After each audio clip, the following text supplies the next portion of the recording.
False document সিস্টেমে upload করবার অভিযোগ নেই, কিন্তু একমাত্র অভিযোগ উঠে আসছে পশ্চিমবঙ্গ।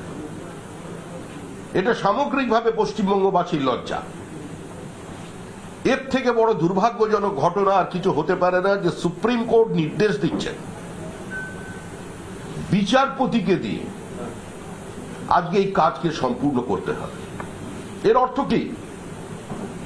এর অর্থ হলো কি আমাদের প্রশাসকদের অযোগ্যতা, তাদের বিশ্বাসযোগ্যতার অভাব, নাকি প্রশাসনের সম্পূর্ণ রাজনীতিকরণ, যার উপরে বর্তমানে সুপ্রিম কোর্ট কোনো আস্থা রাখতে পারছেন না?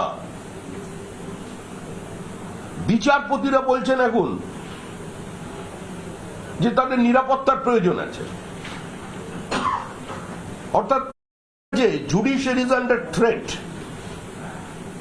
বিচারপতিরা পর্যন্ত নিরাপত্তাহীনতায় ভুগছেন। অতীতে যদিও এই ঘটনার দৃষ্টান্ত একাধিক আছে।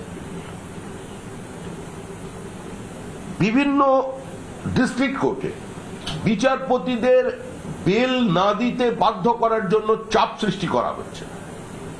মিথ্যা মামলায় বিজেপি কর্মীদের হেনস্থা করা হচ্ছে।